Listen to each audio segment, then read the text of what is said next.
los pacientes. Pero por eso está en la línea con nosotros Marcela Brun. Ella es asesora en financiamiento y políticas públicas en salud. Fue directora de regulación de beneficios, costos y tarifas del Ministerio de Salud y Protección Social en Colombia. Doctora Brun, bienvenida. Mil gracias por atendernos.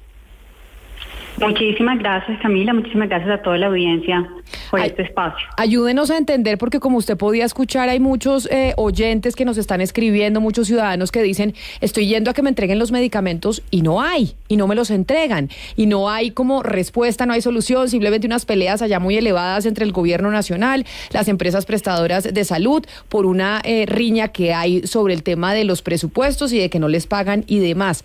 Acá, ¿qué es lo que está pasando? Y como dice Claudia, ¿esto va a ser peor cada día?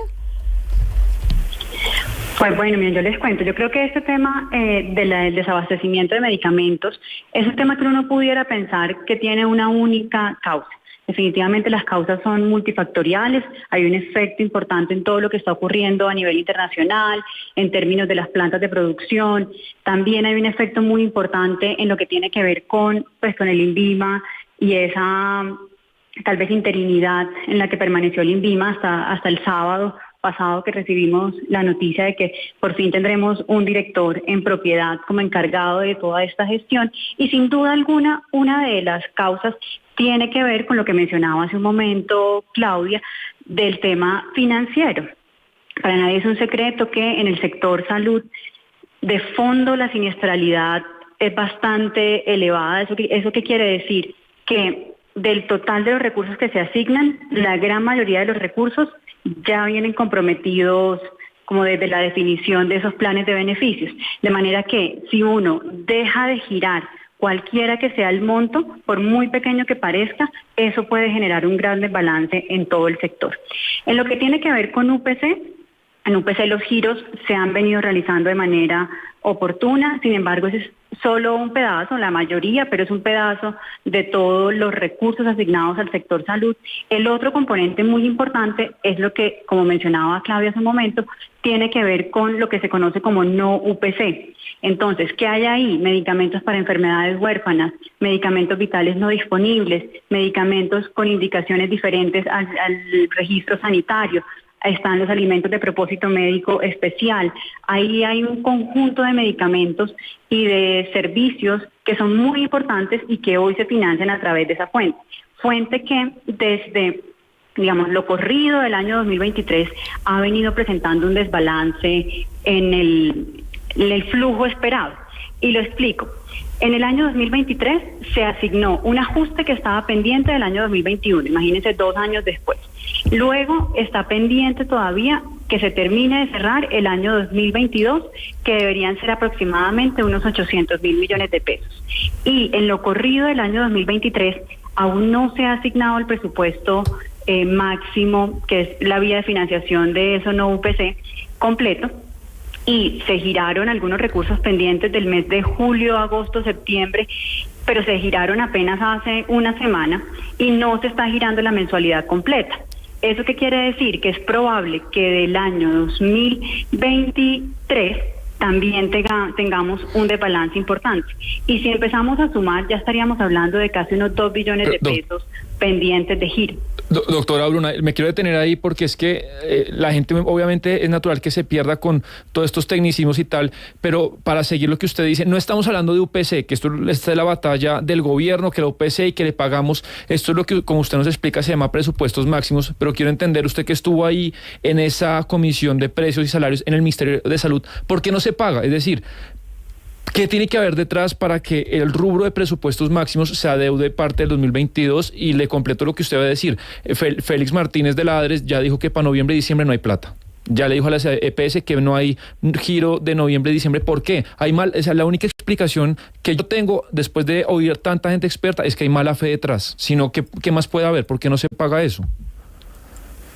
Pues de hecho la norma obliga a que estos sean unos pagos anticipados y estos pagos se deben realizar como máximo los 15 primeros días de cada mes, de manera que si no se está girando en eso, estamos incumpliendo, pues el gobierno está incumpliendo en esa regulación. ¿Por qué no se pagan los recursos? Pues digamos es algo que tendríamos que preguntarle al gobierno actual, porque el reconocimiento se debe hacer, son recursos que ya se han ejecutado, se vienen manteniendo los tratamientos de los pacientes.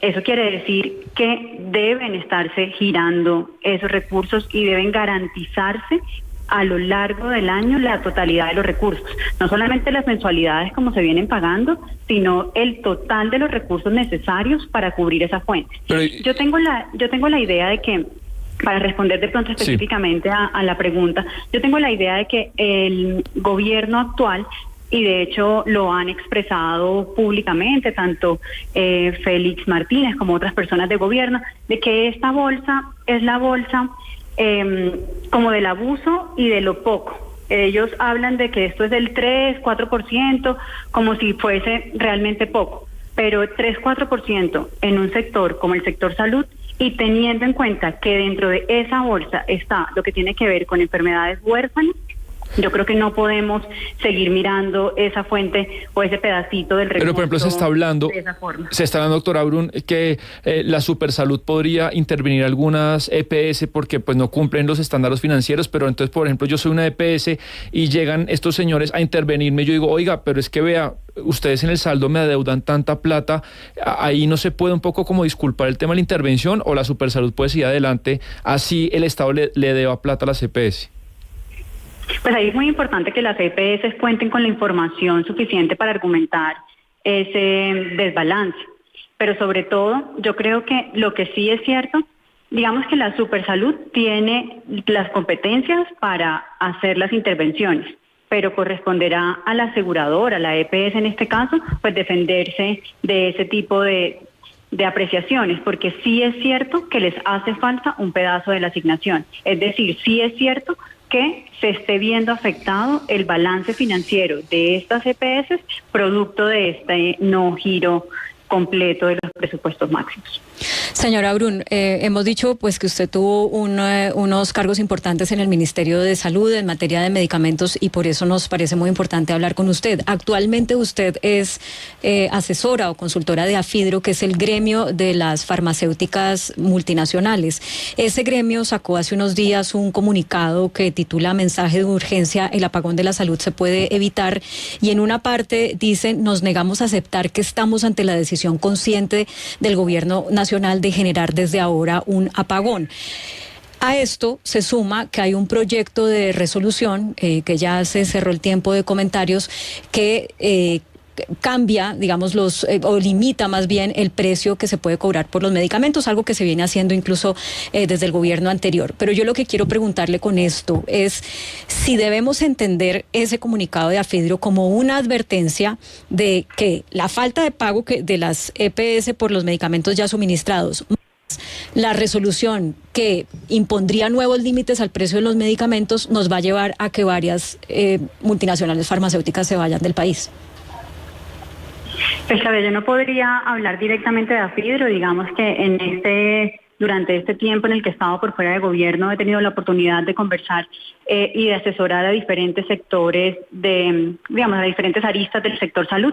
Lo que yo sí podría decir en este momento es que el gobierno tiene una responsabilidad muy grande en la forma como se establece la regulación, y la forma como estamos viendo que tienen pensada esa regulación, pues definitivamente sí va a cambiar la distribución en precios y el punto de corte en esa distribución. ¿Eso qué quiere decir? Que muy seguramente va a llevar los precios hacia la baja, y eso tendrá impactos pues en el mercado. Yo no podría decirte en este momento si alguna de las compañías está pensando en salir del mercado, en no participar más dentro del sistema de salud colombiano. Lo que sí es cierto es que tendrá implicaciones, y creo yo que el llamado es más que una advertencia. La forma como yo lo leería es como un llamado a que el gobierno sea muy responsable en la forma como se determina esa regulación de precios, y que tenga en cuenta la forma como, digamos, otros países que están tomando de referencia logran los precios que ellos están buscando. Bueno, a propósito de este tema, justamente el día de ayer el presidente Gustavo Petro definió en propiedad quién es la persona que va a estar al frente del INVIMA, que aquí lo hemos dicho, llevaba el INVIMA pues más de un año sin una persona en propiedad, eligió al señor Germán Velázquez, que incluso estuvo muchos años en la Organización Mundial o Panamericana de la Salud, no sé si usted lo conoce, pero ¿qué significa entonces para el sector farmacéutico que ya haya por fin un director en propiedad y cómo creen ustedes que esa resolución que está en curso y que ya han dicho que les va a afectar puede, digamos, matizarse si es que ven ese escenario?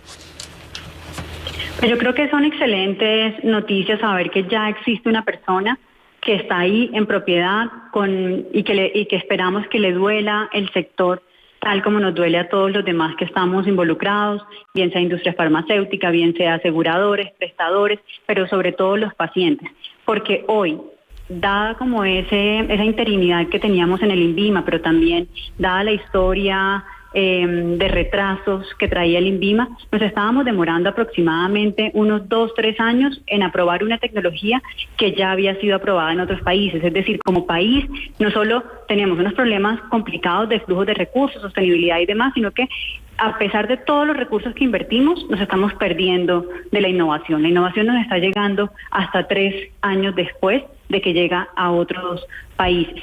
Y lo mismo ocurre de forma muy preocupante, por ejemplo, en tratamientos de cáncer, tratamientos para enfermedades huérfanas, que tienen que esperarse 2-3 años para tener una solución terapéutica que ya en otros países, otros pacientes cuentan con ello. Entonces, yo creo que el hecho de tener por fin un director en INVIMA en propiedad debería, pues nos llena, creo que a todos de ilusión, en el sentido de va a haber alguien dispuesto con todo el entusiasmo a mejorar la situación de gestión que se viene presentando en INVIMA.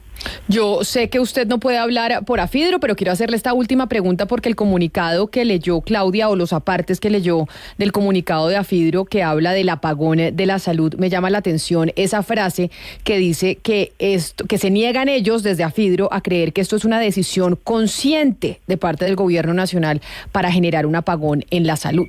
Y digamos que ese es como una tesis que ha hecho carrera en medio de la discusión de la reforma, y es que el gobierno tendría desde que era Carolina Corcho ministra de Salud, la intención de generar esta crisis de la salud para poder hacer la reforma a pesar de la reticencia que había en el Congreso de la República de aprobarla. ¿Usted cree, no le digo como Afidro, sino usted como experta en el sector salud, cree que esa tesis que ha cogido vuelo es verdadera y es que acá sí hay una decisión consciente del gobierno nacional y de quienes quieren promover esta reforma al sistema de salud de generar una crisis actual para hacer obligatoria esa reforma que ellos quieren? Camila, a mí me parecería gravísimo que como país estemos llegando a ese punto. Yo quisiera pensar también que no, que ha sido un problema como tal vez de dificultad, de capacidades y demás para poder generar las soluciones. Pero bueno, digamos que hay unos hechos que tal vez hablan como por ellos solos, y uno de esos hechos es, primero, el presupuesto. Eso sí lo sabemos, todos lo escuchamos públicamente.